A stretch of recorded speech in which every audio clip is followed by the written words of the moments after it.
devemos muita gratidão à coragem, à determinação, ao espírito público do senador Rodrigo Pacheco, que fez o Brasil continuar sob os pilares da democracia do país. Mas eu queria te dirigir a você, Rodrigo, para dizer que a sua missão não terminou por aí. Eu tenho absoluta convicção que você aceitará um duplo desafio. Primeiro, o desafio de retomar as políticas públicas de Minas Gerais, que ficaram completamente abandonadas, da saúde, da educação, da segurança, do desenvolvimento social, para a gente poder voltar a colocar esse país, esse estado do tamanho que ele tinha na federação.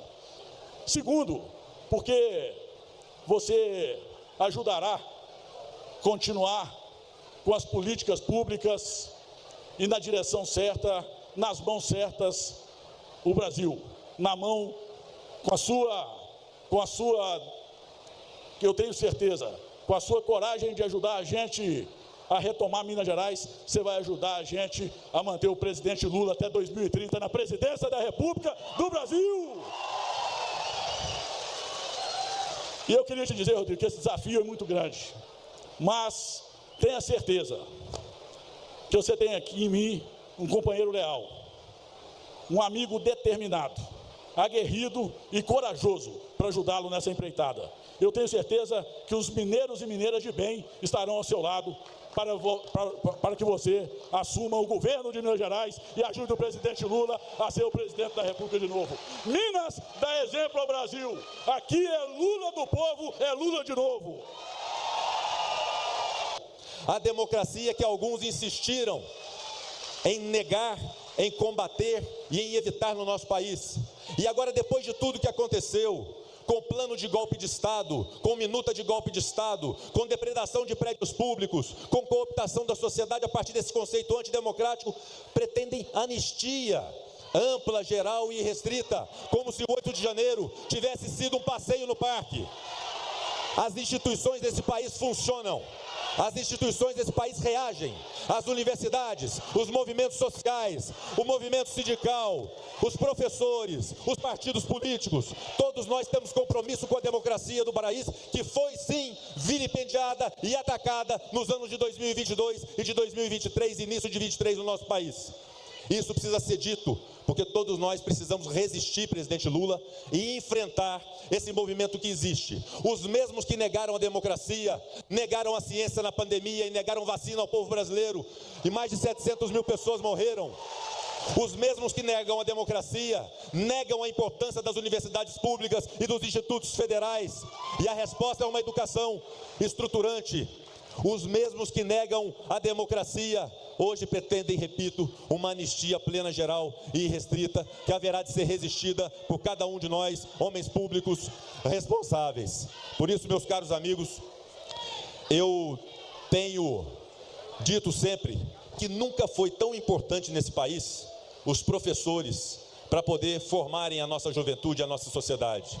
Nunca foi tão importante nesse país os juízes, inclusive do Supremo Tribunal Federal, para aplicar lei e ordem àqueles que ultrajarem a democracia e o nosso Estado de Direito. Nunca foi tão importante a imprensa do nosso país, para poder dar a informação correta em tempos de falsidade, de mentiras que permeiam sobretudo as redes sociais, ainda não reguladas no nosso país. E digo, presidente Lula, que os partidos políticos foram importantes, que os profissionais da saúde foram importantes na pandemia, que todos nós fomos importantes para preservar a democracia, inclusive o senhor, mas nesse instante digo, presidente Lula, nunca o Brasil precisou tanto do senhor como hoje para garantir a soberania nacional do Brasil. Democracia e soberania, a prova, sob risco, que precisa da resistência a partir de um homem que reúne experiência, pela terceira vez presidente da República, que reúne sabedoria, que reúne respeitabilidade mundo afora e que é capaz, a partir desses predicados e desses atributos, estabelecer o diálogo necessário para que tenhamos a nossa soberania resguardada. O Brasil é dos brasileiros e os brasileiros têm Luiz Inácio Lula da Silva como um líder capaz de dialogar e dar solução para esse problema que enfrentamos nesse instante. E para concluir, exaltando e enaltecendo mais uma vez a importância da educação, a importância das universidades públicas, a importância dos institutos federais, a importância dos movimentos sociais. Dizer que eu tenho na minha biografia política de 10 anos de vida pública erros e acertos. Mas não está no rol dos meus erros ter traído a democracia do nosso país.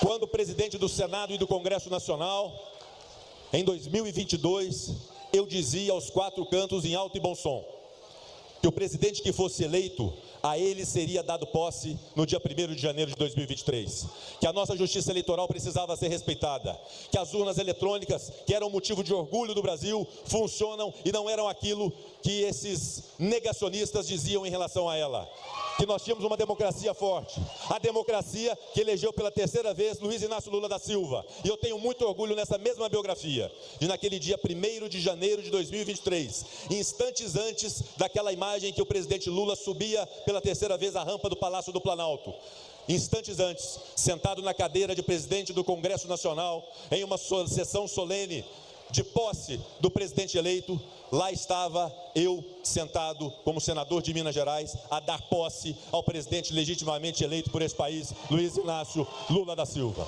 Por isso, o meu reconhecimento, o meu apreço, a importância de Lula nesse momento para a garantia da nossa democracia, para a garantia, repito, muito adequado esse tema nesse instante, que é a soberania nacional. Muito obrigado, presidente Lula, pela oportunidade, e nós estaremos juntos. Lula, que tem sido muito importante para Minas, no acordo da dívida do Estado, no acordo de Mariana, nas estradas federais do nosso Estado, nas barragens de água, será ainda mais importante no seu próximo mandato como presidente da República. Muito obrigado.